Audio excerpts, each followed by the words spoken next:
परम चिदाकाश, परम ज्योति, अखंड ज्योति, महाचिदाकाश, स्वयं प्रकाश, संपूर्ण प्रकाश, पूर्ण ब्रह्म, अनंत तेजगण, अनंत चितगण, परमाकाश, केवल अनंत शुद्ध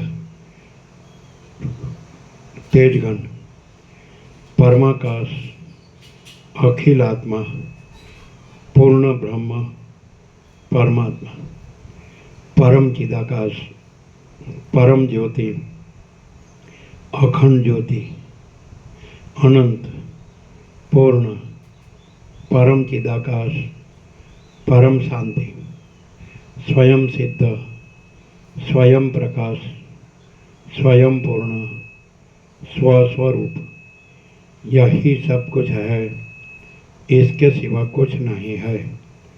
शून्यभास, अनंत कोटि, महाकल्पो है ही नहीं।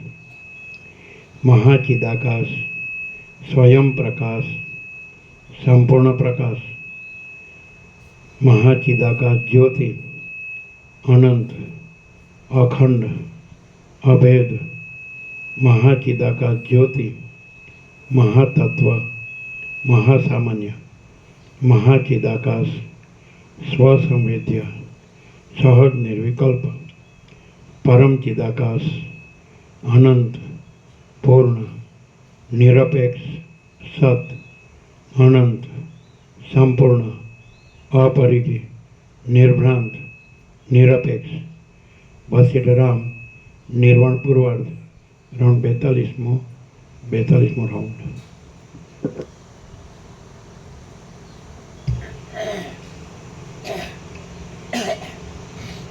आद्य परब्रह्म सद्गुरु देव की जय। ओम श्री परमात्मने नमः। सद्ग्रंथों में शिरोमणि श्री योगवासिष्ठ महारामायण निर्वाण प्रकरण पूर्वार्ध सर्ग 57मो सर्ग 58मो पेज नंबर 971 पेज नंबर 971 सर्ग 58मो। आ 58માં સર્ગમાં તત્વબોધથી અવિદ્યા સહિત વાસનાઓનો ક્ષય થવાનું અને તેથી અર્જુનના કૃતાર્થપણાનું વર્ણન કરવામાં આવશે। અર્જુનની કૃતાર્થતા। અર્જુન બોલ્યો, હે કૃષ્ણ, આપની કૃપાથી મારો મોહ દૂર થયો, આત્મજ્ઞાન થયું।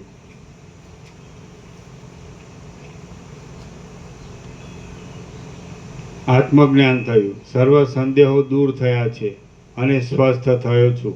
હવે હું આપના કહેવા પ્રમાણે વર્તીશ। શ્રી કૃષ્ણ બોલ્યા, જો બોધની હૃદયમાં સ્પષ્ટ રીતે રાગ આદિ વૃત્તિઓ સર્વથા શાંત થઈ ગઈ હોય તો અંદર ચિત્તને શાંત તથા વાસના રહિત થયેલું સમજો। આ ચિત્તની વાસના રહિત થયેલી સ્થિતિમાં પ્રત્યેગાત્મરૂપ બ્રહ્મ તત્વ કે જે વ્યવહારમાં સર્વરૂપ તથા સર્વવ્યાપક છે અને પરમાર્થમાં સર્વથી રહિત છે તે તત્વ દ્રશ્યોથી રહિત થઈ જાય છે। જેમ પૃથ્વી પરથી ઉડીને આકાશમાં અત્યંત ઊંચે ગયેલું પક્ષી કોઈના જોવામાં કે જાણવામાં આવતું નથી, તેમ એ પદ જગતના કોઈ લોકોના કે ઇન્દ્રિયો વગેરેના જોવામાં કે જાણવામાં આવતું નથી। એ પ્રત્યેક ચેતનરૂપ આત્માને સર્વનો પ્રકાશ કરનાર શુદ્ધ સંકલ્પોથી રહિત, ઇન્દ્રિય આદિથી અગમ્ય અને સવિષય જ્ઞાનોથી દૂર જેવો જાણો। જેમ લોકોની દ્રષ્ટિ પરમાણુઓને જોઈ શકતી નથી, તેમ કોઈ પણ લોકો સર્વથી ન્યારા એ અત્યંત સ્વચ્છ પદને નિધિધ્યાસન વિના જોઈ શકતા નથી। જે પરમપદમાં સઘળા આ ઘટપટ આદિ સ્થૂળ પદાર્થોનો પણ બાદ થઈ જાય છે, તે પરમપદમાં બિચારી અતિ સૂક્ષ્મ વાસના શું કરી શકે એમ છે। જેમ અગ્નિના પર્વતને પ્રાપ્ત થઈને હિમની કણી લીન થઈ જાય છે, તેમ શુદ્ધ ચૈતન્ય તત્વને પામીને અવિદ્યા લીન થઈ જાય છે. ધૂળ જેવી તુચ્છ અને ભોગથી બંધન કરનારી બિચારી વાસના ક્યાં, અને સઘળા બ્રહ્માંડોમાં ભરપૂર થઈ રહેલો આત્મતત્વરૂપી પ્રબળ પવન ક્યાં? જ્યાં સુધી આ શુદ્ધ આત્મા સ્વરૂપથી જાણવામાં ન આવ્યો હોય, ત્યાં સુધી અનેક આકારોથી વિકાર પામનારી આ અવિદ્યા સ્ફુરે છે. પોતાના હૃદયમાં સર્વને ગળી જનારા વ્યાપક પરમપદમાં સઘળા દ્રશ્યોના દેખાવો નાશ પામે છે અને સ્વચ્છતા જ ઉદય પામે છે. એ પરમ વસ્તુ કે જે પૂર્ણતારૂપ છે, સઘળા જગત સંબંધી આકારોથી રહિત છે અને વાણીથી પણ અગમ્ય છે, તેને કોની ઉપમા આપી શકાય? હે અર્જુન, તમે પૂર્ણ સ્વરૂપનું દર્શન કરીને પ્યારા વિષયોનો ત્યાગ કરવારૂપ મંત્રની યુક્તિથી અંતઃકરણમાં રહેનારી વિષયરૂપી ઝેરથી ઉત્પન્ન થયેલી વાસનારૂપી વિશુચિકારે કોગળિયાને ટાળી નાખી સંસારના બંધનથી રહિત અને નિર્ભય સ્વભાવવાળા પરમાત્મા થાઓ. વશિષ્ઠ બોલ્યા, હે રામચંદ્ર, ત્રૈલોક્યના નાથ શ્રી કૃષ્ણ ભગવાન એટલો ઉપદેશ આપીને ચૂપ રહેશે, ત્યારે અર્જુન જેમ શ્યામ કમળોના વનની પાસે ભ્રમર ગુંજારવ કરે, તેમ શ્રી કૃષ્ણની પાસે નીચે પ્રમાણે વચન બોલશે. અર્જુન બોલ્યો, હે મહારાજ, આપ કે જે ત્રૈલોક્યના નાથ છો, તેમના વચનથી આ મારી બુદ્ધિ સઘળા શોકરૂપી બોજાથી મુક્ત થઈ છે, અને જેમ સૂર્યના દર્શનથી કમલીની પરમ ઉદયને પ્રાપ્ત થાય, તેમ તે પરમ ઉદયને પ્રાપ્ત થઈ છે. વશિષ્ઠ બોલ્યા, સંદેહથી રહિત થયેલો અને જેના શ્રીકૃષ્ણ સારથી હશે એવો અર્જુન આટલા વચન બોલી તૈયાર થઈને યુદ્ધરૂપ લીલા કરશે.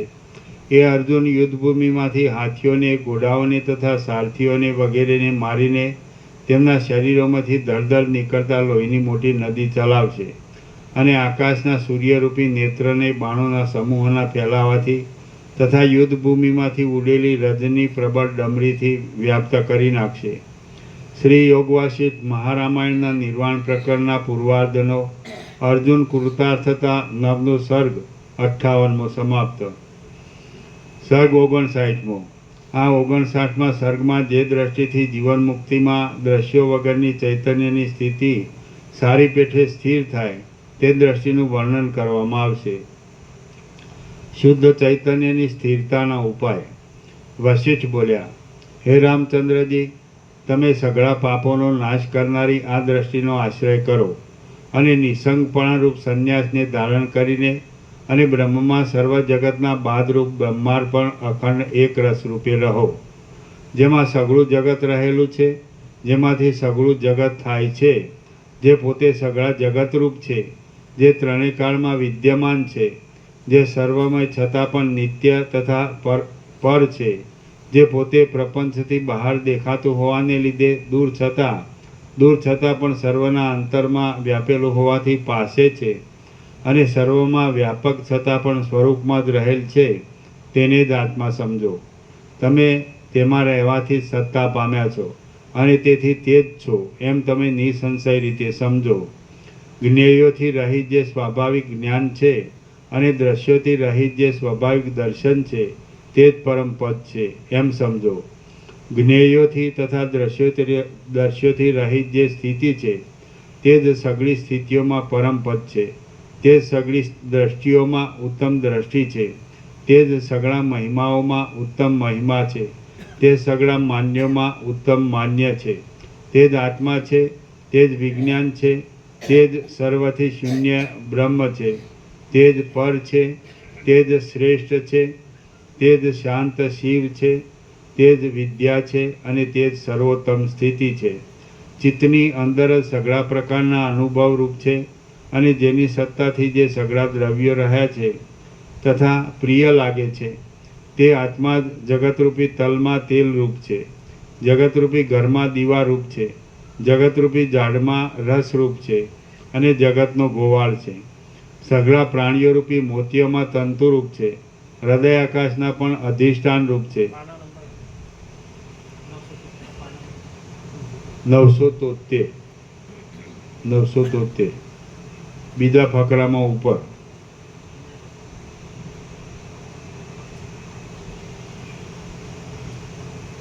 સઘળા પ્રાણીઓ રૂપી મોતીઓમાં તંતુરૂપ છે. હૃદય આકાશના પણ અધિષ્ઠાન રૂપ છે. સઘળા પદાર્થો રૂપી મર્યાની પરમ તીખાશ રૂપ છે. પદાર્થોમાં પદાર્થપણા રૂપ છે. સર્વોત્તમ તત્વરૂપ છે. સત વસ્તુના સતપણા રૂપ છે અને અસત વસ્તુના અસતપણા રૂપ છે. પોતાના તાત્વિક બોધરૂપ અલૌકિક ઉપાયથી જે કાંઈ છે તે સઘળું આત્મા જ છે. એવી રીતે જે આત્મા પ્રાપ્ત થાય છે તે આત્મા પ્રાપ્ત થાય છે. જગત સંબંધી સઘળા પદાર્થો જ્યાં સુધી સૂક્ષ્મ વિચારથી જોવામાં આવે નહીં ત્યાં સુધી સાલ લાગે છે, પણ વિચાર કરતાં તે બધા દૂર થઈ જાય છે. માટે પરમાત્માના વિકલ્પોરૂપ તે પદાર્થો મુદ્દલ છે જ નહીં. પ્રથમ આ મિથ્યા ભ્રાંતિઓના સમૂહરૂપ જગતની જાળમાં કયો પદાર્થ સત્ય છે કે જેની વિશે હું રાંક બાંધું? મારે તથા બુદ્ધિને શો સંબંધ છે? આદિ મધ્ય તથા અંતરૂપ મર્યાદાઓ, માપ તથા સંકલ્પોની રચનાઓ પણ હું જ છું. આદિથી તથા અંતથી રહિત બ્રહ્માકાશ હું છું અને મારા સ્વરૂપને કઈ મર્યાદા હોય? એવી રીતનો જે પુરુષના મનમાં નિશ્ચય હોય તે પુરુષની સ્થિતિ વ્યવહાર કરવાના સમયમાં પણ ટળતી નથી. સર્વદા બ્રહ્મમાં રહેલું જેનું મન આકાશની શૂન્યતાની પેઠે અસ્ત પામતું નથી અને ઉદય પણ પામતું નથી તે મહાત્મા પુરુષ બ્રહ્મ જ કહેવાય છે. સર્વદા બ્રહ્મમાં રહેલું જેનું મન આકાશની શૂન્યતાની પેઠે અસ્ત પામતું નથી અને ઉદય પણ પામતું નથી તે મહાત્મા પુરુષ બ્રહ્મ જ કહેવાય છે અને પોતાના ઉદયથી તથા અસ્તથી રહિત સ્થિતિવાળો જ હોય છે. વ્યવહારથી નહીં પણ ભાવનાથી અદ્વૈત પદમાં આરૂઢ થયેલો પુરુષ વ્યવહાર કરે તો પણ સાક્ષીપણામાં સ્થિતિને લીધે અરીસામાં પડેલા પુરુષના પ્રતિબિંબની જેમ હર્ષ કે ખેદને પ્રાપ્ત થતો નથી. વ્યવહાર કરતા છતાં પણ જે પુરુષના હૃદયમાં અરીસામાં પડેલા પુરુષના પ્રતિબિંબની જેમ જરા પણ માન અપમાન વગેરેનું દુઃખ ન થાય તેને જીવન મુક્ત સમજવો. જેમ અરીસામાં દેખાતો લોકોનો વ્યવહાર અરીસામાં કશા વિકારને ઉત્પન્ન કર્યા વિના જ પ્રતિબિંબવાળો થાય છે,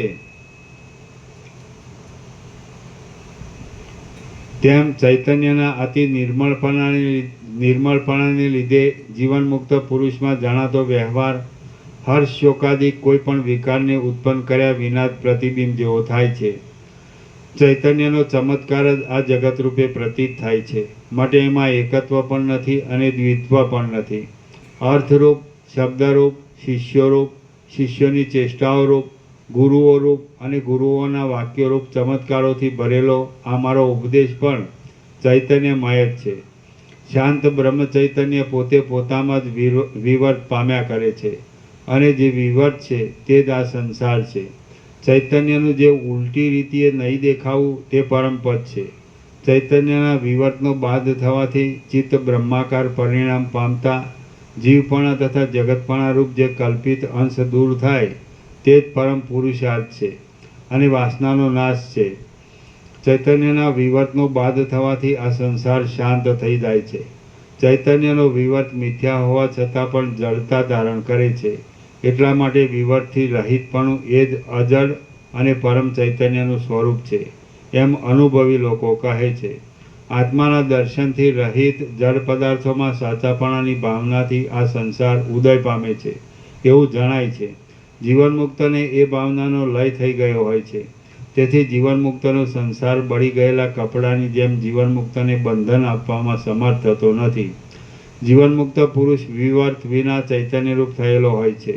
તેથી તેને સંસાર ચૈતન્યરૂપે જ રહે છે. ચૈતન્યનો જે વિવર્ત છે તે જ પ્રમાતા, પ્રમાણ અને પ્રમેય આદિરૂપ સંસારના ચક્રનો વેગ કહેવાય છે. જેમ કડા વગેરે પદાર્થ સોનાથી ભિન્ન નથી તેમ ચૈતન્યના વિવર્તરૂપ સંસાર ચૈતન્યથી ભિન્ન નથી. ચૈતન્યનો વિવર્ત ચૈતન્ય જ છે અને તે વિવર્ત ચૈતન્ય જ છે એમ ન સમજવું. ચૈતન્યનો વિવર્ત ચૈતન્ય જ છે અને તે વિવર્ત ચૈતન્ય જ છે એમ ન સમજવું. એ સંસાર છે. સોનામાં કડાપણું દેખાય છે તેમ અજ્ઞાનને લીધે ચૈતન્યમાં વિવર્ત ઉઠે છે. હે રામચંદ્રજી, એ વિવર્ત બોધ માત્રથી લીન થઈ જાય ત્યારે શુદ્ધ ચૈતન્ય અવશેષ રહે છે. આત્મતત્વના બોધ માત્રથી ભોગોની વાસના ક્ષીણ થાય છે અને તે ક્ષીણ થતાં ભોગોનો જે વિચાર ન થવો તે જ જીવનમુક્તનું ઉત્તમ લક્ષણ છે. જીવનમુક્ત પુરુષને સ્વાભાવિક રીતે જ ભોગોની ઉપર રુચિ હોતી નથી. અત્યંત તૃપ્ત થયેલો કયો પુરુષ દુષ્ટ અન્નની ઈચ્છા કરે? અત્યંત તૃપ્ત થયેલો કયો પુરુષ દુષ્ટ અન્નની ઈચ્છા કરે? સ્વાભાવિક રીતે જ ભોગોની ઈચ્છા થાય નહીં એ જીવનમુક્તનું બીજું લક્ષણ છે એમ સમજો. જે આત્મચૈતન્ય છે તે જ ભોગતા, ભોગ્ય તથા ભોગ આકારે વિવર્ત પામીને સર્વ પ્રપંચ રૂપે પ્રતીત થાય છે. એવા પ્રકારના દ્રઢ અભ્યાસપૂર્વક જે નિશ્ચય એ જ જીવનમુક્તપણાનું લક્ષણ છે. લોકોને અનુસરવાને માટે ભોગો ભોગવવા છતાં પણ જે પુરુષ ખરી રીતે ભોગો ભોગવતો નથી તેને તત્વવેત્તા સમજવો. જેમ આકાશમાં લાકડીઓ ઠોકવા લાગેલા પુરુષોને અનુસરવા કોઈ સમજુ પુરુષ આકાશમાં લાકડીઓ ઠોકતો હોય, તેમ જીવનમુક્ત પુરુષ ભોગોમાં લાગેલા લોકોને અનુસરવા પોતે ભોગ ભોગવે છે. માટે તેની તે ચેષ્ટા વૃથા છે. સઘળા મિથ્યાભૂત જગતમાં આત્મદ્રષ્ટિ કરવી એ જો કે કૃત્રિમ બુદ્ધિ છે, તો પણ આત્માનું અવલોકન કરવાની માટે તેવી બુદ્ધિ રાખ્યા વિના પોતાના અંગોને કાપી નાખવા આદિ બીજા સાહસો કરવામાં આવે તો પણ આત્માના અવલોકનરૂપ સિદ્ધિ પ્રાપ્ત થતી નથી. વિવર્ત પામવાના સ્વભાવવાળું આ ચૈતન્ય અજ્ઞાનથી ડંકાઈને વિવર્ત પામ્યા કરે છે. ત્યાં સુધી બુદ્ધિ વગેરેની કોટીમાં રહીને તે વિષયરૂપ ભ્રમને જોયા કરે છે. જ્યારે અંદર પરિપૂર્ણ બોધનો ઉદય થાય છે, જ્યારે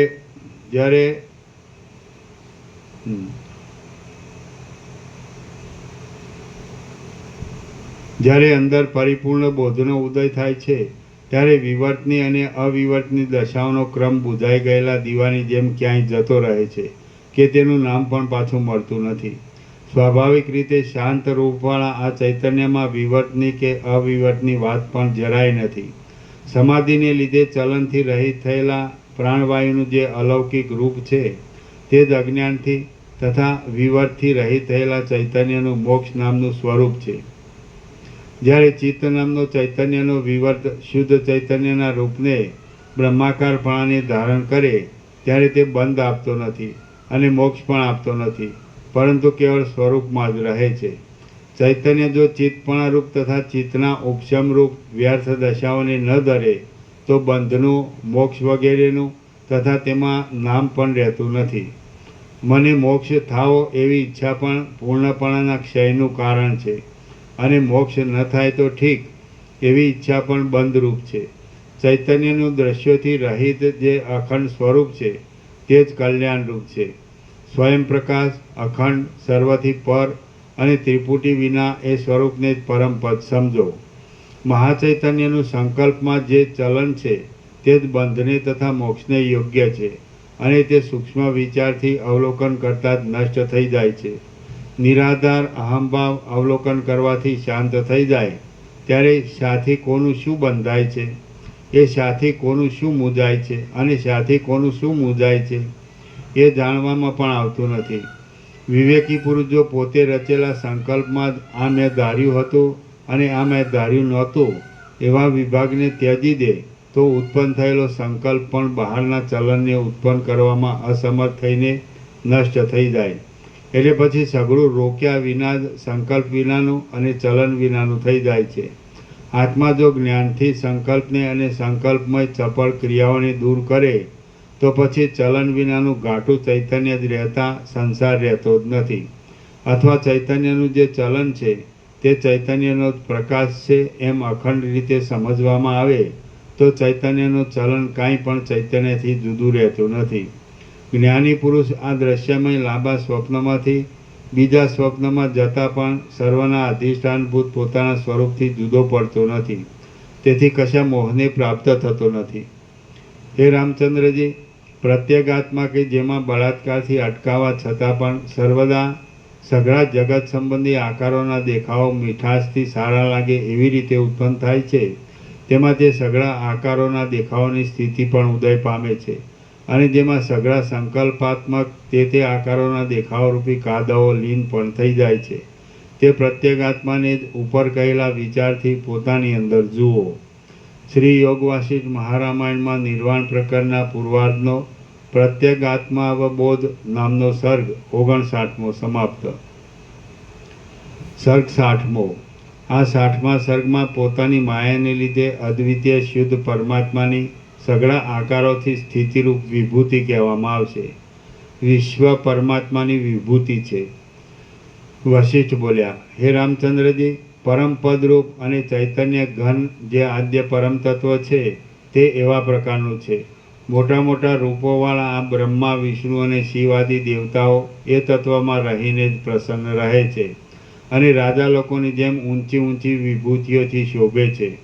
સિદ્ધ લોકો પણ એ તત્વમાં રહીને જ સ્વર્ગમાં દેવતાઓની જેમ આકાશગમન આદિ ક્રીડાઓથી લાંબા કાળ સુધી મોજ કરે છે. હે રામચંદ્રજી, એ તત્વને પામ્યા પછી મરવું પડતું નથી. એ તત્વને પામ્યા પછી શોક કરવો પડતો નથી. એ તત્વને પામ્યા પછી ભૂખ તરસ વગેરેથી પીડાવું પડતું નથી. અને એ તત્વને પામ્યા પછી ભીંત વગેરેથી રોકાવું પડતું નથી. અપાર બ્રહ્માકાશ રૂપે પરમાત્મા સર્વત્ર સામાન્ય સત્તા સ્વરૂપે રહે છે. તે વિશે જો જરા પણ વિચાર કરવામાં આવશે તો તમે પલભરમાં જીવનમુક્ત મુનિ થશો અને વ્યવહાર સંબંધી કાર્યો કર્યા કરવા છતાં પણ ફરીથી પરિતાપ પામશો નહીં.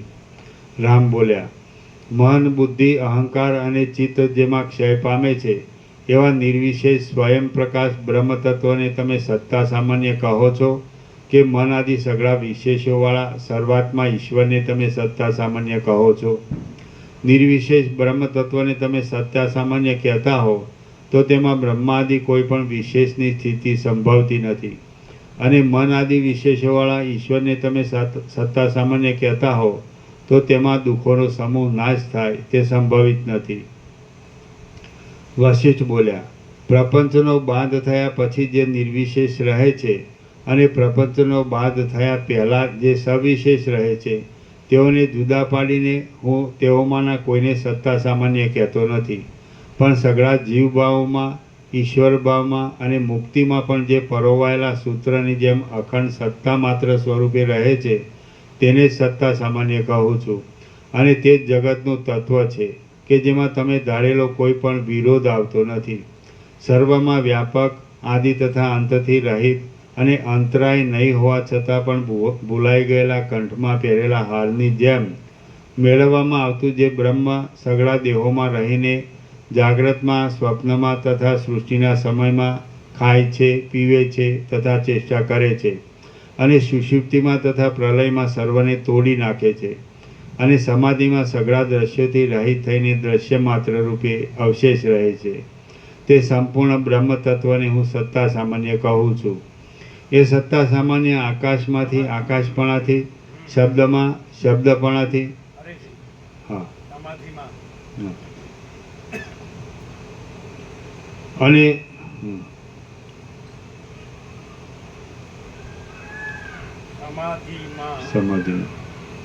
સમાધિમાં સઘળા દ્રશ્યોથી રહિત થઈને દ્રશ્ય માત્ર રૂપે અવશેષ રહે છે.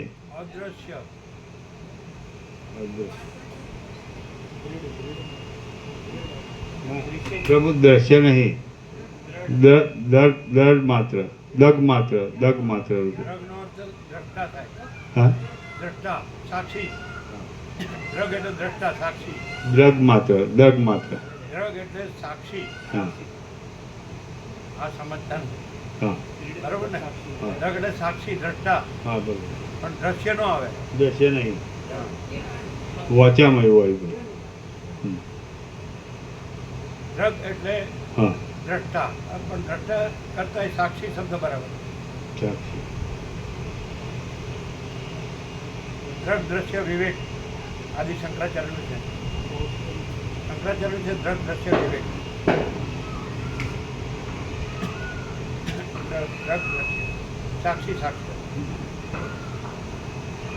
અને સમાધિમાં સઘળા દ્રશ્યોથી રહિત અને સાક્ષી માત્ર રૂપે અવશેષ રહે છે બરાબર.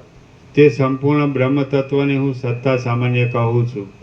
એ સત્તા સામાન્ય આકાશમાં આકાશપણાથી, શબ્દમાં શબ્દપણાથી, સ્પર્શમાં સ્પર્શપણાથી અને ત્વચામાં ત્વચાપણાથી રહેલું છે. એ સત્તા સામાન્ય રસમાં રસપણાથી, જીભમાં સ્વાદપણાથી, રૂપમાં રૂપપણાથી અને ચક્ષુમાં ચક્ષુપણાથી રહેલું જોવામાં આવે છે. તે સત્તા સામાન્ય ઘ્રાણમાં ઘ્રાણપણાથી, ગંધમાં ગંધપણાથી, કાયામાં કાયાપણાથી અને પૃથ્વીમાં પૃથ્વીપણાથી રહેલું છે. એ સત્તા સામાન્ય જળમાં જળપણાથી, વાયુમાં વાયુપણાથી, તેજમાં તેજપણાથી અને બુદ્ધિમાં બુદ્ધિપણાથી રહેલું છે. એ સત્તા સામાન્ય મનમાં મનપણાથી, અહંકારમાં અહંકારપણાથી, જ્ઞાનમાં જ્ઞાનપણાથી અને ચિત્તમાં ચિત્તપણાથી રહેલું છે. એ સત્તા સામાન્ય વૃક્ષમાં વૃક્ષપણાથી, વસ્ત્રમાં વસ્ત્રપણાથી, ઘટમાં ઘટપણાથી અને વડમાં વડપણાથી રહેલું છે. એ સત્તા સામાન્ય સ્થાવરમાં સ્થાવરપણાથી, જંગમમાં જંગમપણાથી, પાષાણમાં પાષાણપણાથી અને ચેતનમાં ચેતનપણાથી રહેલું છે. એ સત્તા સામાન્ય દેવોમાં દેવપણાથી, મનુષ્યોમાં મનુષ્યપણાથી, પશુ પક્ષીઓમાં પશુ પક્ષીપણાથી અને કીડાઓમાં કીડાપણાથી રહેલું છે. એ સત્તા સામાન્ય રૂપ પરમાત્મા એ સત્તા સામાન્ય રૂપ પરમાત્મા કાળમાં કાળપણાથી, ઋતુમાં ઋતુપણાથી, ત્રુટિકાળમાં ત્રુટિકાળપણાથી, ક્ષણમાં ક્ષણપણાથી અને નિમેષાદિમાં નિમેષ આદિપણાથી રહેલું છે. એ સત્તા સામાન્ય ધોળામાં ધોળાપણાથી, કાળામાં કાળાપણાથી, ક્રિયાઓમાં ચલનપણાથી અને નિયમમાં નિયમપણાથી થયેલું છે. એ સત્તા સામાન્ય રૂપ પરમેશ્વર સ્થિતિમાં સ્થિતિપણાથી, નાશમાં નાશપણાથી અને ઉત્પત્તિમાં ઉત્પત્તિપણાથી રહેલા છે. એ સત્તા સામાન્ય રૂપ પરમેશ્વર બાલ્યમાં બાલ્યરૂપથી, યૌવનમાં યૌવનરૂપથી, જરામાં જરારૂપથી અને મરણમાં મરણરૂપથી રહેલા છે. જેમ સમુદ્રમાં જળથી તરંગો બિંદુઓથી તથા લહેરોથી અભિન્ન છે,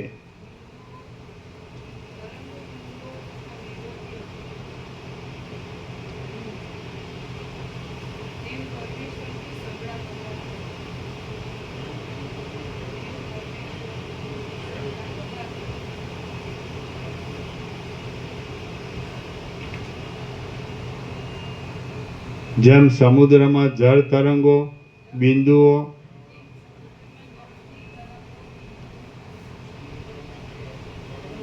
વાંચો.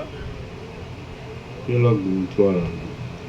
જેમ સમુદ્રમાં જળ તરંગો બિંદુઓ તથા લહેરોથી અભિન્ન છે, તેમ પરમેશ્વરથી સઘળા પદાર્થો અભિન્ન છે. એ પદાર્થોમાં જે અનેકપણું છે તે તો મિથ્યા જ છે અને તે એમ સમુદ્રથી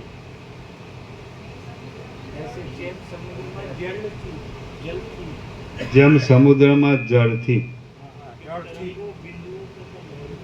સમુદ્રમાં જળથી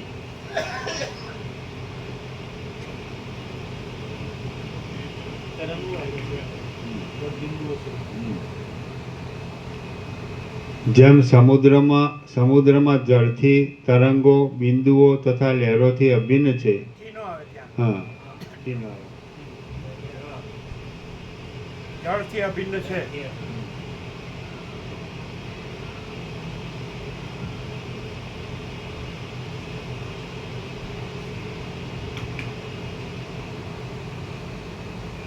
જેમ સમુદ્રમાં જળથી તરંગો બિંદુઓ તથા લહેરો અભિન્ન છે, તેમ પરમેશ્વરથી સઘળા પદાર્થો અભિન્ન છે.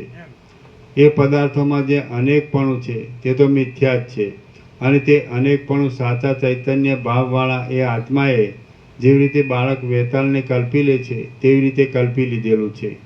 હે મહાત્મા રામચંદ્રજી, હું કે જે સર્વત્ર રહેલો છું અને ચૈતન્ય રૂપ છું, તેણે પોતે જ જગત કલ્પી લીધેલું છે અને આ સઘળા જગતમાં હું જ અનેક વિલાસોથી વ્યાપ્ત છું, માટે મારાથી બીજું કાંઈ પણ નથી. એવી ભાવના રાખીને ઉપશાંત બુદ્ધિવાળા થઈ સુખથી પોતાના મહિમામાં જ રહો. વાલ્મીકી મુનિએ ભરદ્વાજને આટલા સુધી કથા કહી ત્યાં દિવસ જતો રહ્યો.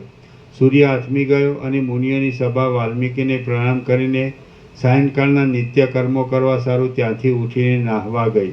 રાત્રિ વીત્યા પછી સૂર્યના કિરણો ઉદય પામ્યા ત્યારે એ સભા પાછી વાલ્મીકીની પાસે આવી. શ્રી યોગવાસિત મહારામાયણમાં નિર્વાણ પ્રકરણના પૂર્વાર્ધનો વિભૂતિ યોગોપદેશ નામનો સર્ગ 60મો સમાપ્ત. સર્ગ 61મો. આ 61મા સર્ગમાં યુક્તિથી જગતનું સ્વપ્નવતપણું અને રાત્રિ વિશ્રામ નથી લખ્યો. ના કેટલામાં રાત્રિ વિશ્રામ કેટલામાં? નહીં ઓમાં નહીં લખ્યું પેલું. આગળમાં 15મો હતો ને, આગળ 13 હતા. તો પછી આ 14મો. હમ.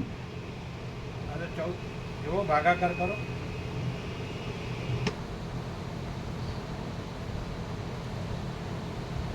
$1730.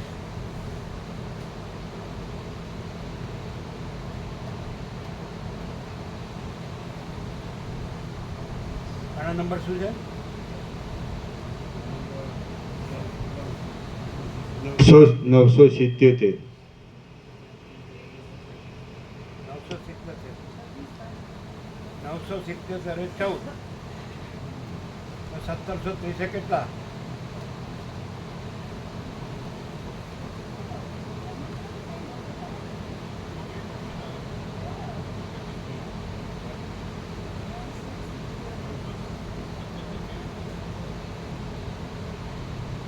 આમાં પેલા 26 આવી ગયા કે શું? પેલા ખાલી પાના આવી ગયા 26, તો એ બાદ કરવા પડે.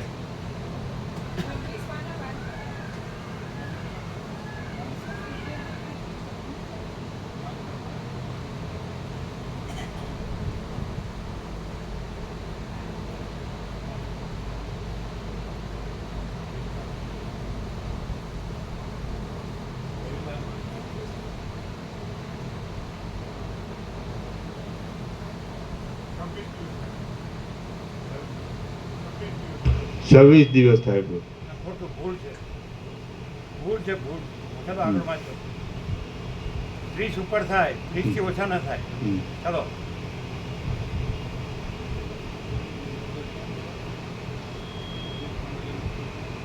સર્ગ 61મો. આ 61માં સર્ગમાં યુક્તિથી જગતનું સ્વપ્નવતપણું અને વિરોધ ના આવે એવી રીતે ભ્રાંતિથી સર્વમાં સર્વનો સંભાવ સિદ્ધ કરવામાં આવશે. જગતની સ્વપ્ન તુલ્યતા.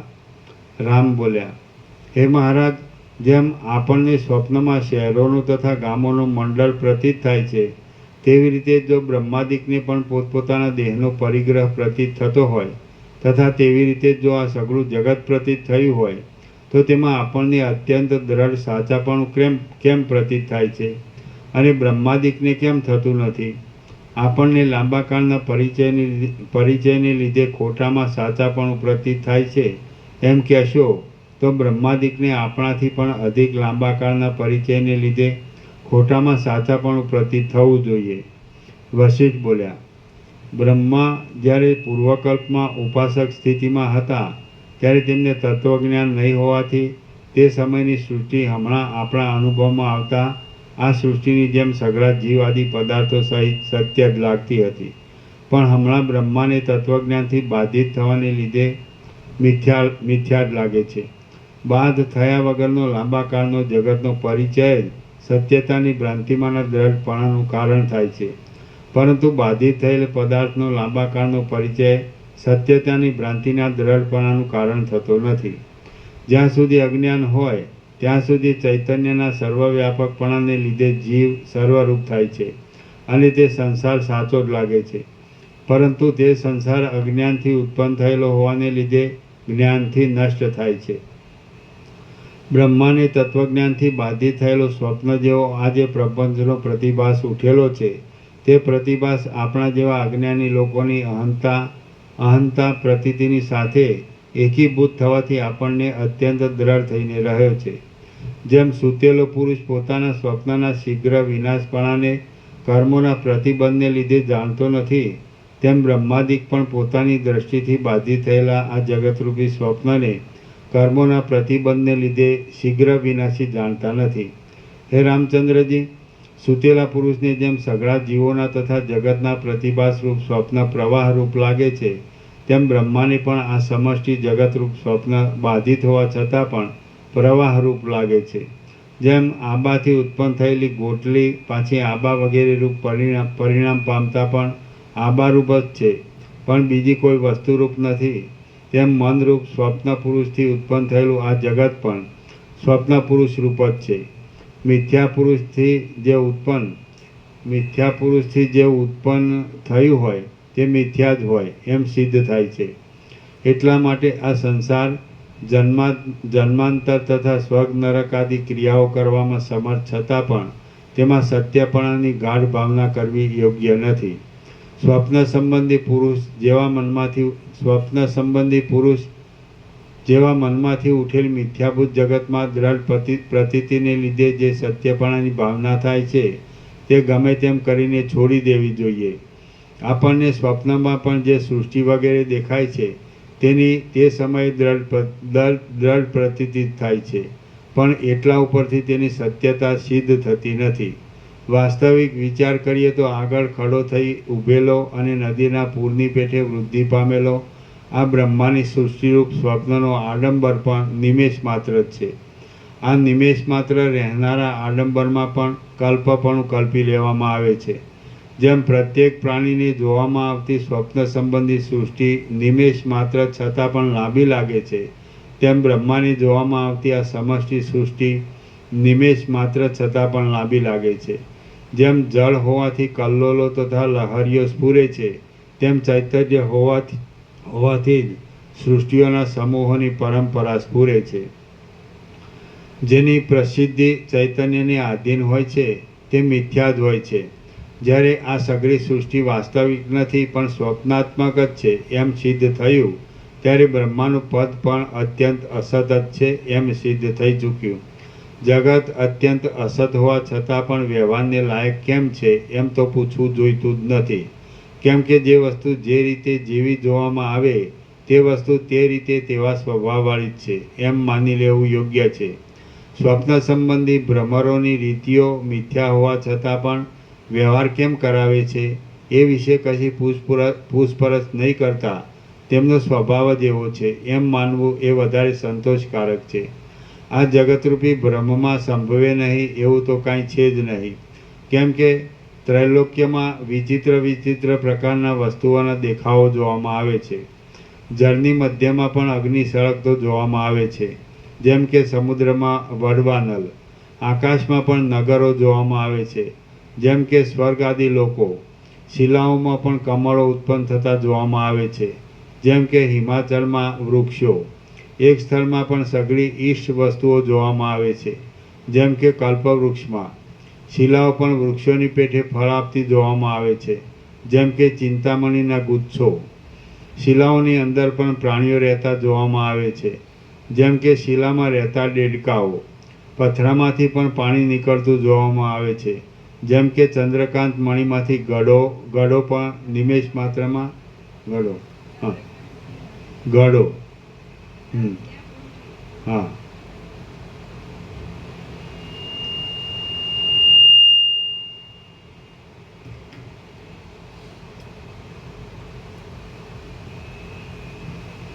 જેમ કે શિલામાં રહેતા દેડકાઓ. પથરામાંથી પણ પાણી નીકળતું જોવામાં આવે છે, જેમ કે ચંદ્રકાંત મણીમાંથી ગળો પણ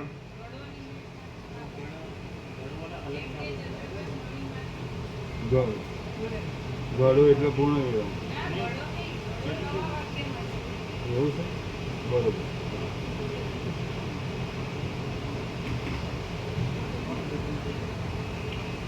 પથરામાંથી પણ પાણી નીકળતું જોવામાં આવે છે, જેમ કે ચંદ્રકાંત મણીમાંથી.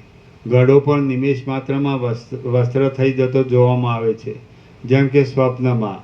જે કદી પણ ન સંભવે એવું પણ જોવામાં આવે છે, જેમ કે સ્વપ્નમાં પોતાનું મરણ પોતાના જોવામાં આવે છે. આકાશમાં પણ અકસ્માત જળ જામી જતું જોવામાં આવે છે, જેમ કે વરસાદના કરા. આકાશમાં જળનો પ્રવાહ ચાલે છે, જેમ કે આકાશગંગા. મોટી મોટી શિલાઓ પણ ઉડતી જોવામાં આવે છે, જેમ કે મૈનાકાદી પાંખોવાળા પર્વતો. શિલાઓમાંથી પણ સઘળી વસ્તુઓ મળતી જોવામાં આવે છે, જેમ કે ચિંતામણીમાંથી.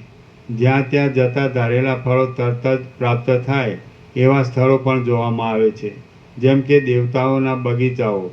સાચા સંકલ્પવાળા પુરુષોના પણ કેટલાક ધારેલા સંકલ્પો સિદ્ધ નહીં થતા જોવામાં આવે છે, જેમ કે મોક્ષ ઉત્પન્ન થાવ, બ્રહ્મ નષ્ટ થાવ, જગત સત્ય થાવ અને ભોગો અવિનાશી રહો ઇત્યાદિક સંકલ્પો કદી પણ સિદ્ધ થતા નથી. ચેતના વિનાનો પુરુષ પણ કામ કરતો જોવામાં આવે છે, જેમ કે યંત્રમય પુરુષ.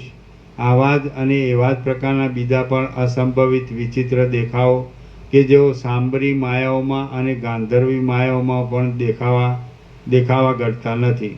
તેઓ પણ જગતમાં દેખાય છે. દેશના યોગથી, કાળના યોગથી, મંત્ર પ્રયોગ આદિથી, ક્રિયાઓના યોગથી, ઔષધ આદિ દ્રવ્યોના યોગથી, મણિયોના યોગથી, પિશાચ આદિના વળગાડના યોગથી અને મધ્ય આદિના યોગથી કેટલાય ગંધર્વ પુરુષ જેવા વિચિત્ર અનંત દેખાવો સાચાઓની પેઠે વ્યવહાર કરતા પણ જોવામાં આવે છે. હમણાં બ્રહ્માંડનો નાશ થવો જોઈએ અસંભવિત લાગે છે, પણ તે ભવિષ્યકાળમાં થશે એ સિદ્ધ થાય છે. સ્વપ્નમાં થયેલો દેવપૂજન આદિનો મિથ્યા દેખાવ પણ જાગ્રતમાં શુભ ફળ આપનાર થતો જોવામાં આવે છે. હે રામચંદ્રજી, માટે એમ સિદ્ધ થાય છે કે બ્રહ્મદર્શીથી કાંઈ પણ અસત્ય નથી અને જગતરૂપ દર્શીથી કાંઈ પણ સત્ય નથી.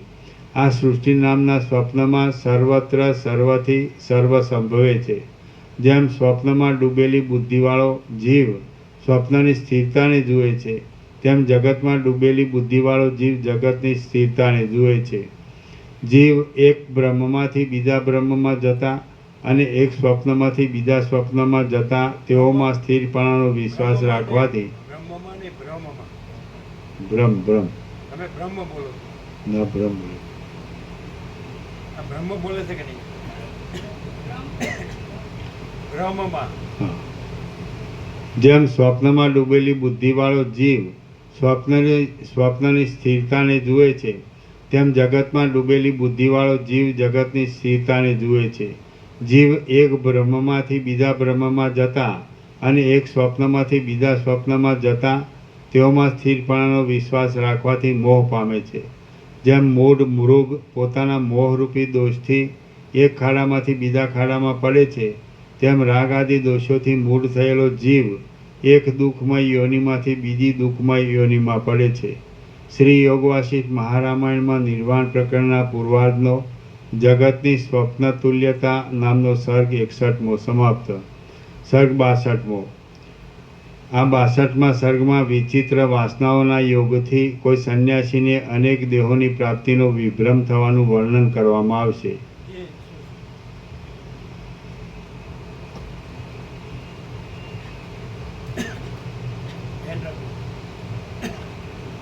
वो फूल नहीं रखा है क्या? वो फूल नहीं है, कूलर फूल नहीं है, फूल पे तो फिर घर नहीं आता है, कम आता है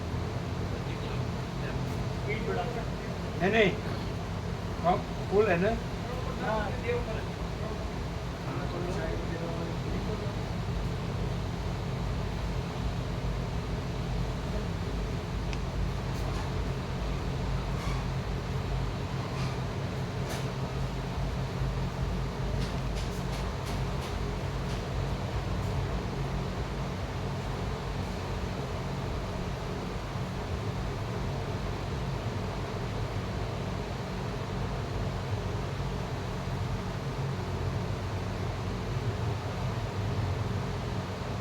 अरे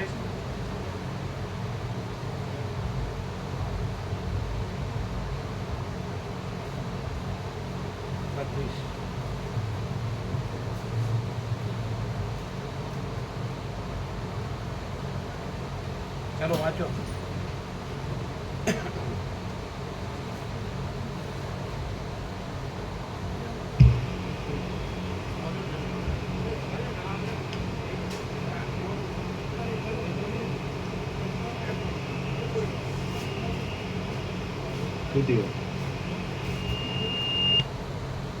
चलो वाँचो.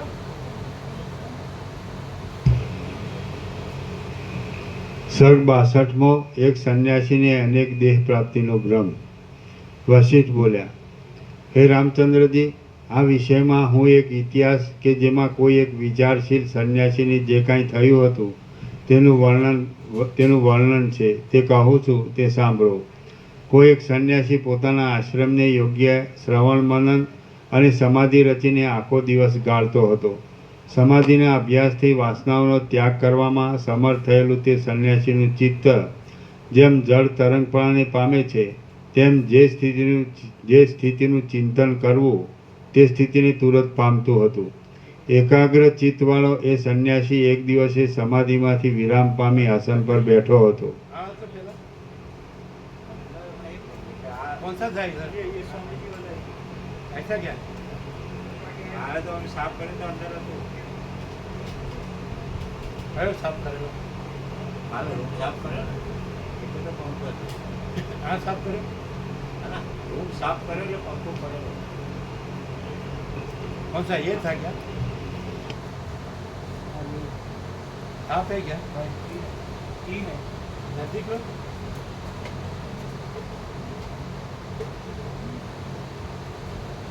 चलो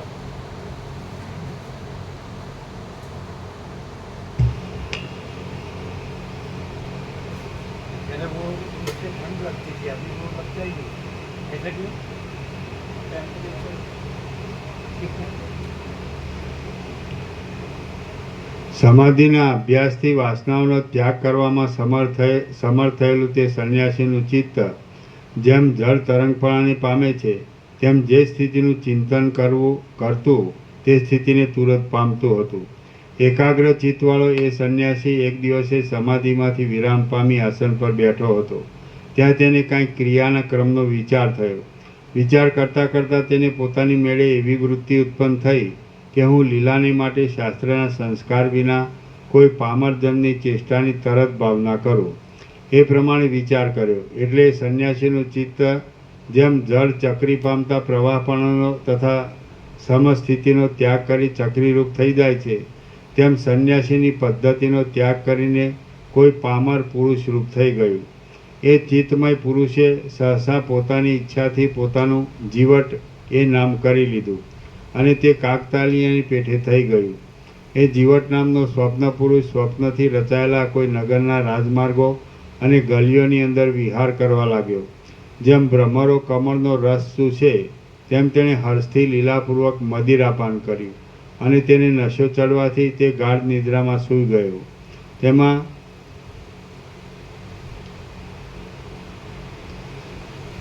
તેમાં વેદોનો અભ્યાસ કરતો અને સારા કર્મો આચરતો હું બ્રાહ્મણ છું એવું તેને સ્વપ્ન આવ્યું. એ ઉત્તમ બ્રાહ્મણ એક સમયે દિવસના કામકાજો કરવાથી થાકી ગયો અને એમ થતાં જેમ ઝાડ બીજપણામાં લીન થઈ જાય છે તેમ સઘળો વ્યવહાર અંદર લીન થવાથી સૂઈ રહ્યો. એ બ્રાહ્મણે સ્વપ્નમાં પોતાને માંડલિક રાજા થયેલો જોયો. એ માંડલિક રાજા એક દિવસે આહાર કરીને ગાઢ નિદ્રાથી સૂઈ રહ્યો.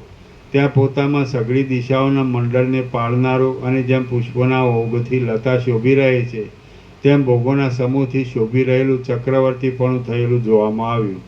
એ ચક્રવર્તી રાજા એક દિવસે પોતાના સઘળા કામોને બંધ કરીને સ્વસ્થ થઈને જેમ કારણમાં સૂવે છે તેમ સૂતો.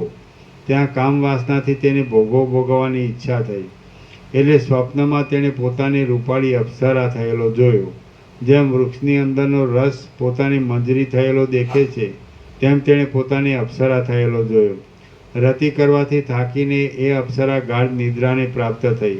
ત્યાં પોતાના નેત્ર મૃગલી જેવા છે એ વાસના થતાં પોતે મૃગલી છે એવું સ્વપ્ન આવ્યું. ચપળ નેત્રોવાળી એ મૃગલી કોઈ એક દિવસે નિદ્રાને વશ થઈ એટલે તેને સ્વપ્ન આવ્યું કે હું પોતે લતા છું એટલે એ લતા બની. પશુ પક્ષીઓ વગેરે પણ ચિત્તના સ્વભાવને લીધે સ્વપ્ન જુએ છે કેમ કે દેખેલા અને સાંભળેલા વિષયોના સંસ્કારનું ગ્રહણ કરી રાખવું એ ચિત્તનો ધર્મ છે. પુષ્પોથી ફળોથી તથા પલ્લવોથી શોભી રહેવાને લીધે એ લતા વનદેવીઓના બગીચાની અંદરના લતા મંડપની પેઠે જણાવા લાગી.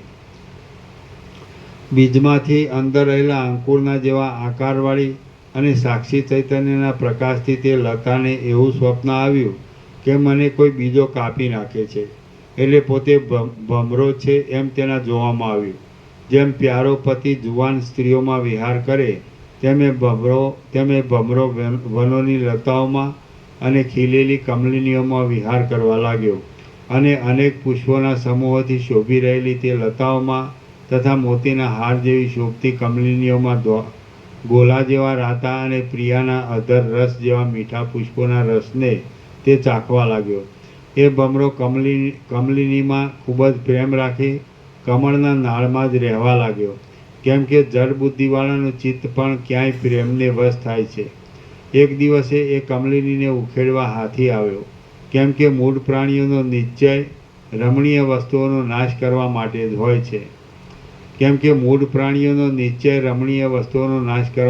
હોય છે. એ હાથીએ કમલિનીને ઉખેડી નાખી. તે સમયે કમળના નાળની સાથે પેલો ભ્રમર હાથીના દાંતમાં આવી જતા ચોખાના દાણાની જેમ ચૂરો થઈ ગયો. મરણ પામેલા એ ભમરાને હાથીના દર્શનથી અને હાથીના આકારની ભાવનાના બળથી પોતે એક મદ જરતો હાથી છે એમ તેણે જોયું. એ હાથી કોઈ દિવસ પકડવા આવેલા લોકોએ બનાવેલા સાંકળ વગેરેના બંધ કરતાં પણ વધારે સંકટવાળા અને સુકાયેલા સમુદ્ર જેવા ઊંડા ઉજ્જડ ખાડામાં જેમ જીવ દુઃખમય સંસારમાં પડે છે તેમ પડ્યો.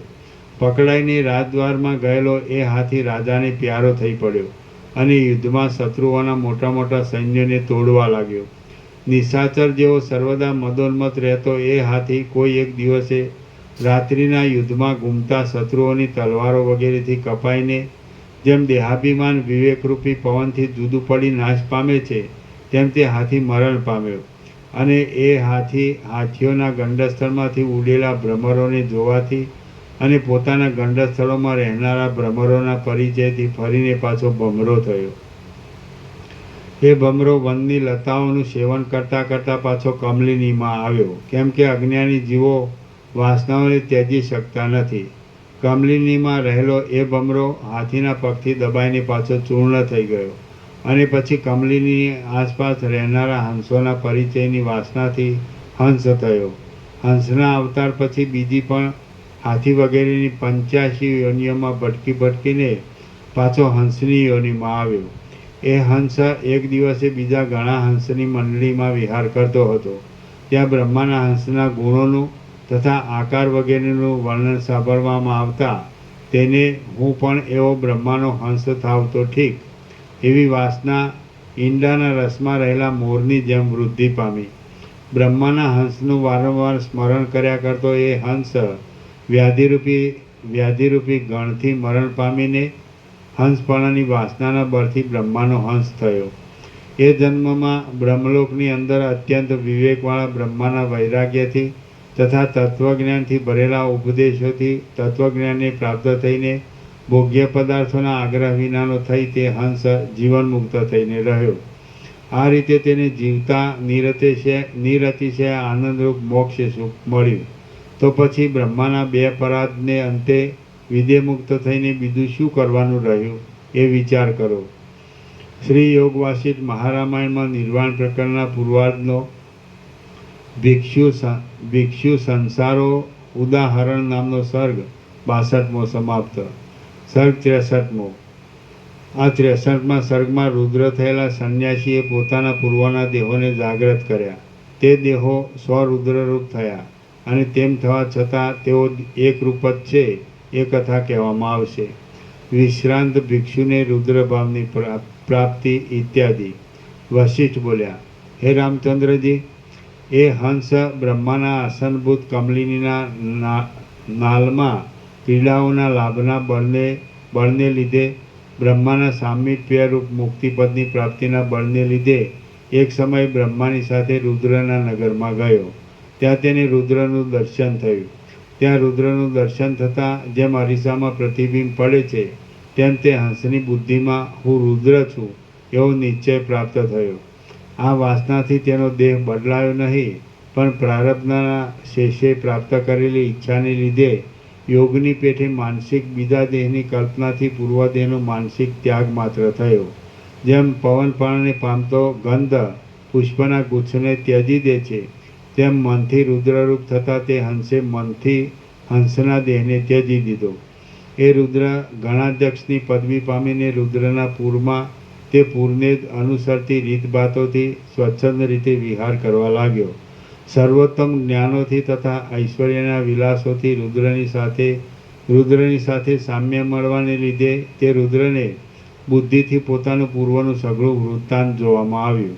આવરણ વિનાના જ્ઞાનવાળા રુદ્રરૂપ થયેલો તે રુદ્ર પોતાના પૂર્વના અનેક સ્વપ્નોથી વિસ્મય પામીને એકાંતમાં મનમાં નીચે પ્રમાણે બોલ્યો. રુદ્ર બોલ્યા, અહો, નિર્જળ દેશોમાં જળની જેમ અસત્ય છતાં સત્ય લાગતી અને જરા જગતને મોહ આપનારી આ વિચિત્ર માયા ફેલાઈ છે. હું પ્રથમ પારમાર્થિક સ્થિતિથી ચૈતન્ય થતો, તે પાછળથી માયાને લીધે સૃષ્ટિના સંકલ્પોને પ્રાપ્ત થયો. એ મને યાદ આવ્યું. એ સંકલ્પોને લીધે હું જ દ્વૈતથી જોડાઈ ચૈતન્યનો અંશ હોવાથી સર્વજ્ઞ અને જડનો અંશ હોવાથી આકાશાદી વિભાગોવાળો થયો. પછી યદ ઈચ્છાથી સ્થૂળ સૂક્ષ્મ દેહોના એકપણાનો અધ્યાસ પ્રાપ્ત થતાં વાસનાઓની વિચિત્રતાઓથી રંગાવાને લીધે હું જીવ થઈને રહ્યો. એ જીવ અનાદિકાળથી જન્મોની પરંપરાને અનુભવતો કોઈ સર્ગમાં વૈરાગ્ય આદિની દ્રઢતાને લીધે વિષયોથી ક્ષોભ નહીં પામનારો સંન્યાસી થયો. એ સંન્યાસીએ હાથ પગ આદિ અવયવોના તથા પ્રાણ આદિના નિરોધથી જ્યારે બહારના દેવ આદિ વિશેની માનસિક પૂજન આદિ લીલા રમણીય છે એમ જણાતી હતી અને તેમ જણાયાથી તે લીલાનો સંપૂર્ણ આરંભ કરવામાં આવતો હતો, ત્યારે બીજા સઘળા મનનોના ઉદયનો ત્યાગ કરીને તે સંન્યાસી તે લીલાનો જ અનુભવ કરતો હતો. જેમ ઉનાળાના તાપને લીધે સુકાઈ ગયેલી લતા ફરી પાછી ચોમાસામાં પાણી મળવા છતાં લીલી થતી નથી, તેમ પાછળના ચમત્કારથી વ્યાપ્ત થયેલું ચિત્ત આગળના ચમત્કારને ત્યજી દે. શાસ્ત્રની વાસનાઓ શિથિલ થતાં જેને અનાદિ અનર્થની વાસનાઓ ઉત્પન્ન થઈ એવો સંન્યાસી જીવટ નામનો પામર ન થઈને જેમ કીડી છિદ્રોમાં ભમે છે તેમ તે દેહોમાં ભમ્યો. પ્રથમ તેણે પોતે બ્રાહ્મણનો ભક્ત હોવાને લીધે પોતામાં બ્રાહ્મણપણું દીઠું, કેમ કે સારી નરસી સ્થિતિઓનો ફેરફાર કરવામાં સારી કે નરસી જે વાસના બળવાન હોય તે જ પોતાનું કાર્ય કરી શકે છે. પછી એ બ્રાહ્મણ નિરંતર ચિંતવેલા માંડલિક રાજાપણાને પ્રાપ્ત થયો. એકી સમયે પીધેલો રસ જ ઝાડમાં ફળપણાને પ્રાપ્ત થાય છે. પછી તે માંડલિક રાજા રાજ્યને માટે અધિકાધિક ધર્મ સંબંધી કાર્યોનું ચિંતન કરવાથી ચક્રવર્તી રાજા થયો. એ ચક્રવર્તી રાજા કામીપણાને લીધે અપ્સરાપણાને પ્રાપ્ત થયો. શૃંગાર રસથી શોભતી એ ચપળ અપ્સરા મૃગીના નેત્રોની સુંદરતા મેળવવાના લોભની વાસનાથી મૃગીપણાને પ્રાપ્ત થઈ. અહો, વાસનારૂપી મોહ પ્રાણીઓને ભારે દુઃખદાયી થઈ પડે છે. એ મૃગી ચિત્તમાં લતાની વાસનાને લીધે વનમાં લતા થઈ. એ લતાએ નિર્માણને લીધે પોતાના છેદનનો અનુભવ કર્યો.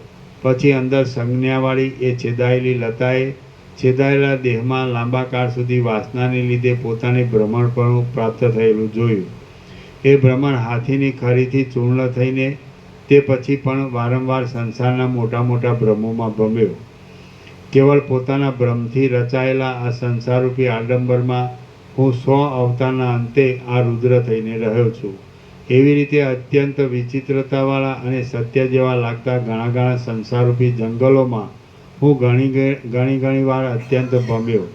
કોઈ જન્મમાં હું જીવટ નામનો પામર જન થયો, કોઈ જન્મમાં ઉત્તમ બ્રાહ્મણ થયો, કોઈ જન્મમાં રાજા થયો, કોઈ જન્મમાં કમળવનની અંદર હંસ થયો, કોઈ જન્મમાં વિંધ્યાચલના જળવાળા પ્રદેશની અંદર હાથી થયો અને કોઈ જન્મમાં તે જ પ્રદેશની અંદર હરણ થયો. આ દેહરૂપી તથા મનરૂપી યંત્રમાં હું એવી દશાઓને પ્રાપ્ત થયો. મને પહેલી સૃષ્ટિના કાળથી માંડીને પરમપદમાંથી છૂટો પડવાને હજારો વર્ષો, યુગોની સેંકડો ચોકડીઓ અને અનંત દિવસો તથા અનંત ઋતુઓ વીતી ગયા.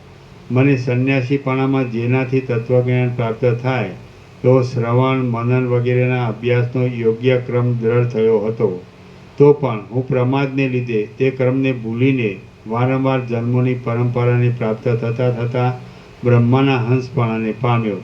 મારો જે પૂર્વનો અભ્યાસક્રમ હતો તે આજ તત્વજ્ઞાનરૂપી ફળ આપનારા રુદ્રપણાથી સફળ થયો છે. જીવને નિર્વિઘ્ન રીતે જે અભ્યાસ દ્રઢ થયો હોય તે અભ્યાસ વચમાં હજારો જન્મ આવે તો પણ પાછો તે જીવને પ્રાપ્ત થાય છે. કોઈ સમયે કાકતાલીય ન્યાયની રીતિ પ્રમાણે સાધુજનનો સમાગમ પ્રાપ્ત થાય તો જીવની અશુભ વાસનાઓ ટળી જાય છે. જે પુરુષ દુષ્ટ વાસનાઓથી છૂટવા ઈચ્છતો હોય તેણે સારી વાસનાઓ મેળવવા ઉદ્યમ કરવો જોઈએ. જે પુરુષ દુષ્ટ વાસનાઓથી છૂટવા ઈચ્છતો હોય તેણે સારી વાસનાઓ મેળવવા ઉદ્યમ કરવો જોઈએ, કારણ કે પહેલાં થયેલા વાસનાના અભ્યાસને નાશ પમાડવા ઉદ્યમની જરૂર છે. આ જન્મમાં અને પૂર્વજન્મમાં પણ જેનો નિરંતર અભ્યાસ કરવામાં આવ્યો હોય તે પદાર્થ મિથ્યા વિષયવાળો હોય તો પણ ફળ દેવાને સમર્થ થાય છે. ત્યારે શ્રવણાદિક પ્રયત્ન કે જે સત્ય વિષયવાળો છે તે ફળ આપવાને સમર્થ થાય તેમાં શું કહેવું? જેમ અંકુર છોડ બને છે તેમ વાસના જ પોતાનો આ દેહ છે એમ જુએ છે કે જે દેહ કેવળ શૂન્ય વિસ્તારવાળો જ છે.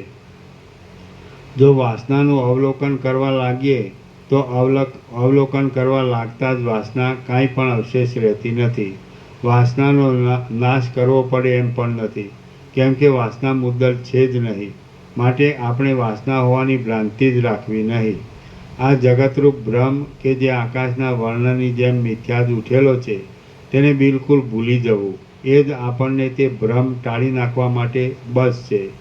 કદાચ એ ભ્રમ ભૂલી ન જવાય તો એ ભ્રમ બાધિત થાય તો પણ બચશે. બાધિત થવાને લીધે મિથ્યા થયેલી આ જગતની ભાવના કેવળ કૌતુક આપનારી થાય છે. માટે પ્રાતિભાષિક સત્તાથી રહે તો પણ વિનોદ જ આપશે, પણ કશો અનર્થ કરી શકશે નહીં. માટે કેવળ કૌતુકને માટે જ અહીંથી જઈને મારા સગળા સંસારોને જોવું અને બોધ આપીને તે ઉપાધિઓથી આત્માને જુદો પાડીને એક કરવું. વશિષ્ઠ બોલ્યા, હે રામચંદ્રજી, એ રુદ્ર એ પ્રમાણે વિચાર કરીને તે સૃષ્ટિમાં ગયો કે જે સર્ગમાં વિહારની અંદર સૂતેલો પેલો સંન્યાસી સબ જેવો થઈને રહ્યો હતો. એ સંન્યાસીને જગાડીને રુદ્ર તેમાં પોતાના ચિત્તના અંશરૂપ ચિત્તની અને પોતાના અંશભૂત ચિદાભાસરૂપ જીવની પણ યોજના કરી. એના નીચે ટાંચશે. જેમ આપણે જાગીએ છીએ ત્યારે સ્વપ્નના શરીરોનો અને સ્વપ્નના શરીરોના પ્રપંચોનો બાદ થઈ જાય છે, તેમ સંન્યાસી જાગતા જીવટથી માંડીને રુદ્ર સુધીના શરીરોનો અને તેઓના પ્રપંચોનો બાદ થયો નહીં. કેમ કે સર્વત્ર રુદ્રના અંશરૂપ જીવોના પ્રવેશથી અને રુદ્રના સત્ય સંકલ્પના બળથી તથા વિચિત્ર ભોગ આપનાર અવશેષ રહેલા અદ્રષ્ટના બળથી બાદ થયા છતાં પણ સગડાઓની સ્મૃતિ કલ્પ પર્યંત રહી.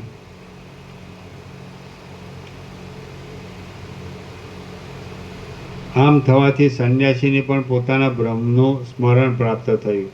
પોતાના આત્માને રુદ્રરૂપ જોઈને તથા જીવટ આદિરૂપ પણ જોઈને, જોકે તત્વબોધને લીધે એ સંન્યાસી વિસ્મય પામવા યોગ્ય ન હતો, તો પણ અલ્પકાળમાં લાંબા કાળના અનેક જન્મોના અનુભવરૂપ તથા સ્વપ્ન સંબંધી રુદ્ર શરીર આદિકને અનુસરવું આદિ આશ્ચર્ય જોવામાં આવવાથી વિસ્મય પામ્યો. પછી રુદ્ર તથા સંન્યાસી એ બંને ઉઠીને ક્યાંક ચિદાકાશના એક ખૂણામાં રહેલા જીવટના સંસારમાં બીજા બ્રહ્માંડમાં ગયા. એ બ્રહ્માંડમાં પ્રવેશ કરી ભૂલોકમાં જઈને તેઓને ત્યાં જીવટના રહેવાના દ્વીપને, પ્રાંતને, દેશને, પૂરને તથા ઘરને જોયા. અને તે ઘરમાં રાત્રે હાથમાં તલવાર લઈને સૂઈ ગયેલા અને શબની પેઠે બેભાન થયેલા જીવટને જોયો. ત્યાં પોતાના શરીરોના અભિપ્રાયને અને કાંતિ વગેરેને અંતર્ધાન શક્તિથી ગુપ્ત રાખીને જીવટને જગાડી તેમાં પોતાના ચિત્તના અંશરૂપ ચિત્તની અને પોતાના અંશભૂત ચિદાભાસરૂપ જીવની યોજના કરી. આમ થવાથી અંદર એક રૂપવાળા, બહાર 3 રૂપવાળા, બોધવાળા છતાં પણ મૂર્ખ જેવા અને વિસ્મિત છતાં પણ વિસ્મય વિનાના એ રુદ્ર જીવટ અને સંન્યાસી તેઓ ચિત્રમાં આલેખેલાઓની જેમ ક્ષણ માત્રામાં ચૂપ જ રહ્યા. પછી તે 3 જણ ચિદાકાશના કોઈ પ્રદેશમાં રહેલા અને અનેક પ્રાણીઓના ઘોઘાટથી ભરેલા જીવટના ચિત્તના પરિણામરૂપ અન્ય બ્રહ્માંડમાં ગયા. એ બ્રહ્માંડમાં પ્રવેશ કરીને ભૂલોકમાં જઈને તેઓએ ત્યાં બ્રાહ્મણને રહેવાના દ્વીપને, પ્રાંતને, દેશને, પૂરને તથા ઘરને જોયા. અને તે ઘરમાં સ્ત્રીની સાથે સૂતેલા, સ્ત્રીને પોતાના જીવ જેવા પ્યારા અને તે બ્રાહ્મણી સ્ત્રીએ જેના ગળામાં હાથ નાખ્યો હતો એવા બ્રાહ્મણને જોયો. એ બ્રાહ્મણને તરત જગાડી તેમાં પોતાના ચિત્તના અંશરૂપ ચિત્તની અને પોતાના અંશભૂત ચિદાભાસરૂપ જીવની યોજના કરી. પછી ત્યાં ઊભેલા અત્યંત વિસ્મય પામેલા અને અંદર એક રૂપવાળા છતાં બહાર ભિન્ન ભિન્ન રૂપવાળા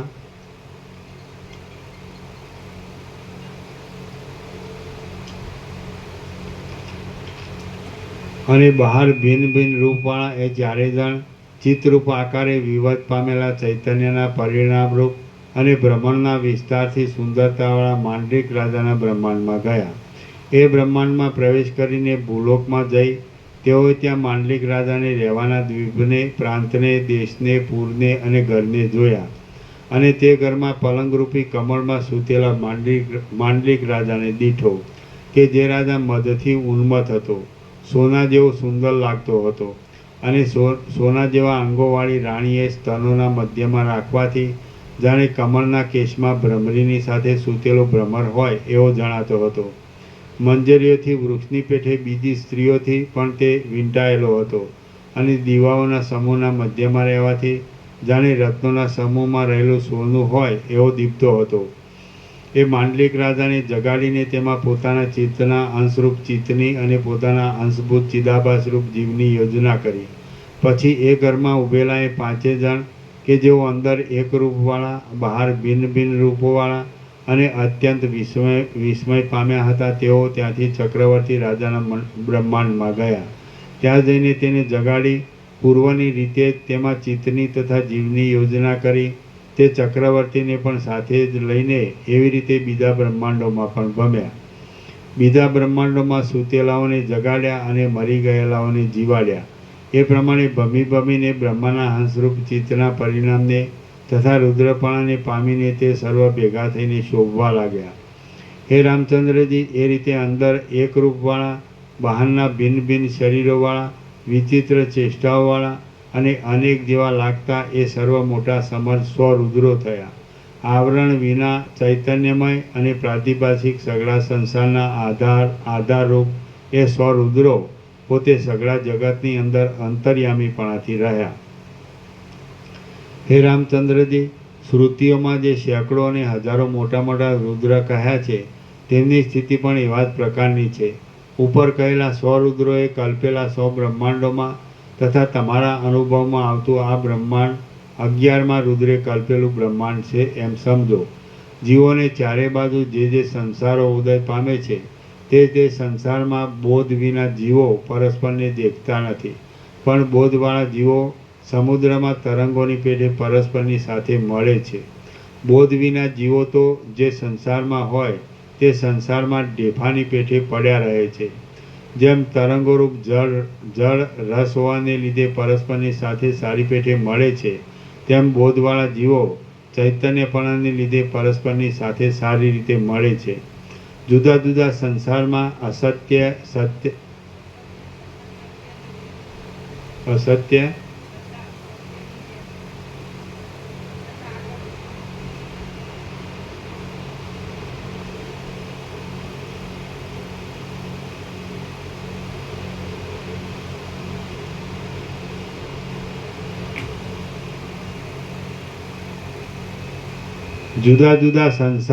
અસત્ય છતાં સત્યની જેમ રહેલા જીવો બ્રહ્મના સર્વવ્યાપકપણાને લીધે જ્યારે બ્રહ્મની સાથે એક થાય ત્યારે સર્વ જીવોની સાથે પ્રત્યેક જીવ મળી ગયા છે એમ સમજવું. જેમ પૃથ્વીમાંથી રજ તથા પથ્થર વગેરે ખોદી કાઢતા જે અવશેષ રહે છે તે કેવળ આકાશ જ રહે છે, તેમ સર્વવ્યાપક ચૈતન્યમાં અનાત્મ પદાર્થો દૂર કરવામાં આવતા જે અવશેષ રહે છે તે કેવળ ચૈતન્ય જ રહે છે. હે રામચંદ્રજી, તમે જેમ સર્વત્ર પંચભૂતોનો અનુભવ કરો છો તેમ સર્વત્ર સર્વ પદાર્થોની આત્મસત્તારૂપ ચૈતન્યનો અનુભવ કરો. કેમ કે જે કાંઈ પદાર્થ છે તે આત્મસત્તારૂપ ચૈતન્ય જ છે. જેમ લાકડું અથવા શિલા કારીગરોના હાથથી ટાંકણા વડે ખાડાઓરૂપ ઘોડા વગેરે આકારની મર્યાદાઓને પ્રાપ્ત થતાં તે ઘોડા ઇત્યાદિ રૂપે કાષ્ઠ અથવા શિલા જોવામાં આવે છે, તેમ એક સત્ય પરમાત્મા કલ્પિત મર્યાદાઓ માપને પ્રાપ્ત થતાં સર્વાત્મક જોવામાં આવે છે. જેમ લાકડામાં તથા શિલામાં ઘોડા વગેરે આકારો જોવામાં આવે છે, તેમ ચિદ્રૂપ પરમાત્મામાં જગત જોવામાં આવે છે. શુદ્ધ પરબ્રહ્મ કે જે અવિષય છે તેમાં વિષયપણાના આપાદાનરૂપ જે અન્યથા જ્ઞાન છે તે જ જગત નામના એક માપનું નિમિત્ત છે. ચૈતન્ય એક રસ બ્રહ્મમાં જગતરૂપ જે જડતા છે તે નિમિત્ત વગરની જ છે, માટે આકાશની જેમ શૂન્ય છે. જગત છે એમ જે જાણતું જાણવું. જગત છે એમ જે જાણવું તે જ બંધ છે, અને એમ જાણવાની જે વૃત્તિ તે જ મોક્ષ છે.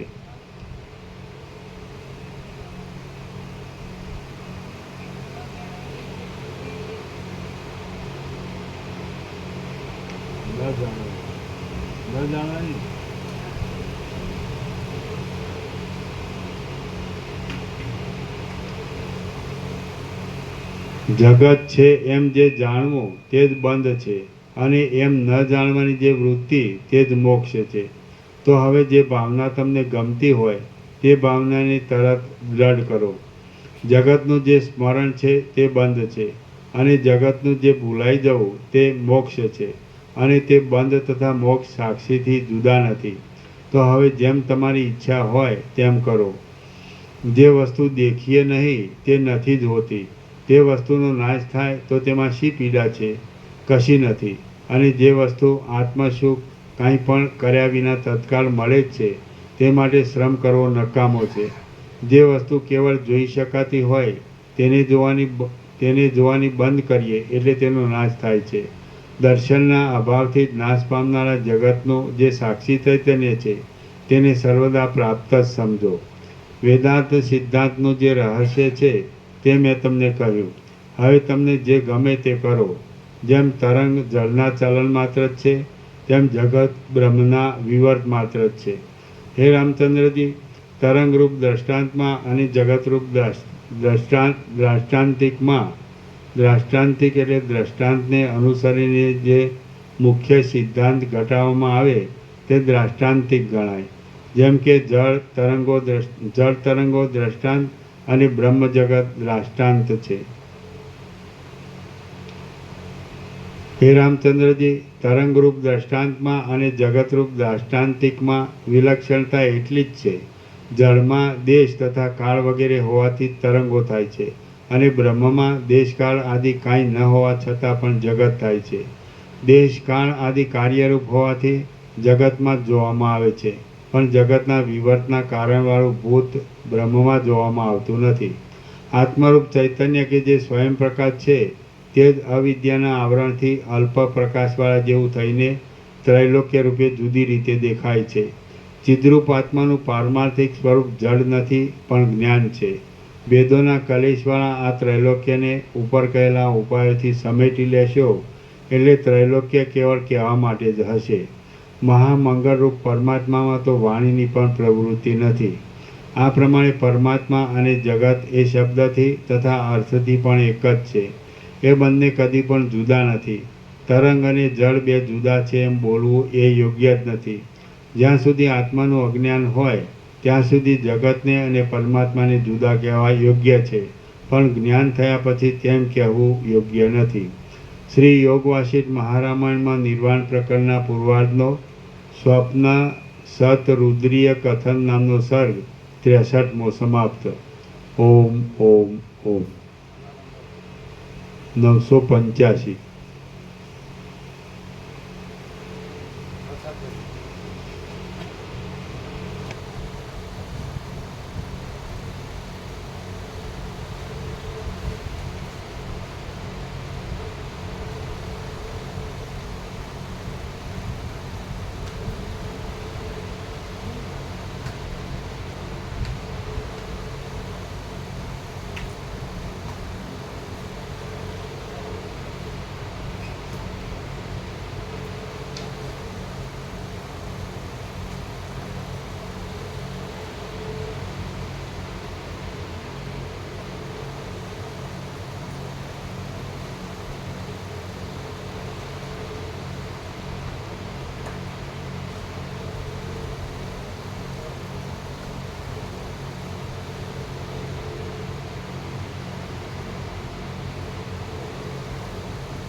પ્રસાદ આપો છો બેસો અરે ભાઈ તો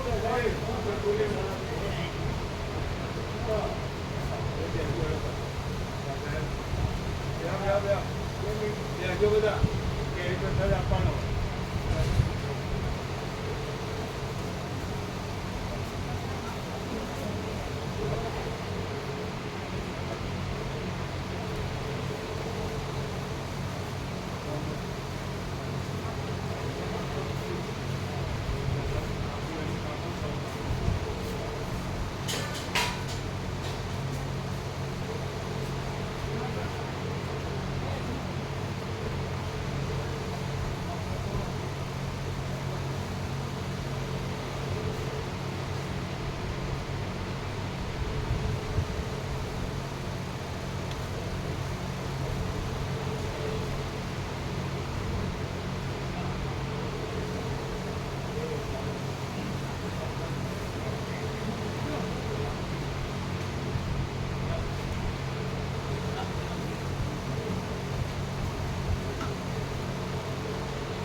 તમે જે બાકી હોય લેજો આપણે લઈ લઈએ પ્રસાદ આપનારા હા પ્રસાદ આપનારા જો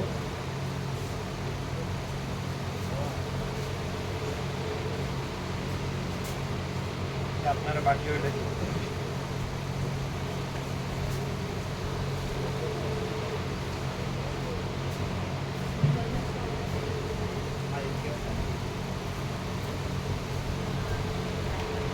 आपके बाकी वो ले लो કાગળની પરમની સાફ છે આ જે ગોબાવાળા કાગળની પરમની સાફ છે અને બીજું નહીં થોડું બધું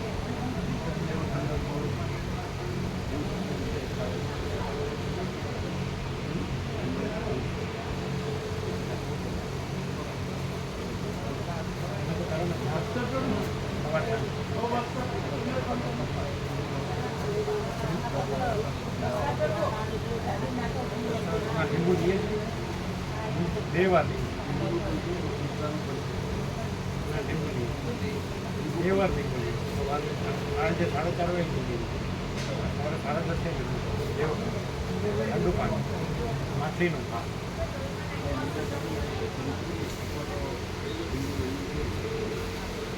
લીંબુ છે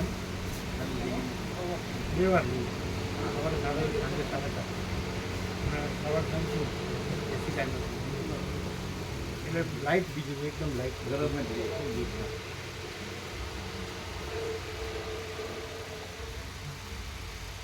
હા પ્રસાદ લીધો ને હા પ્રસાદ એટલે સાપે કરતા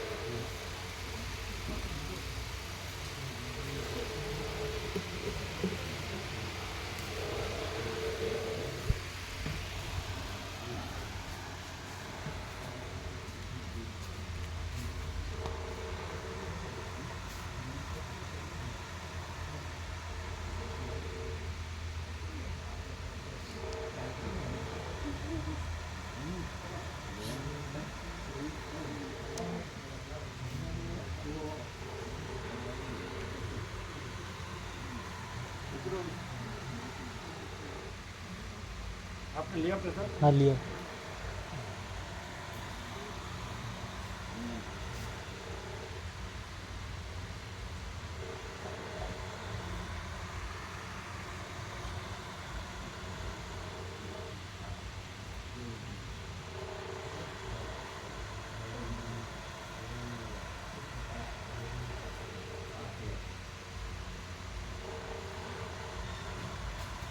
ये ले लेना। हाँ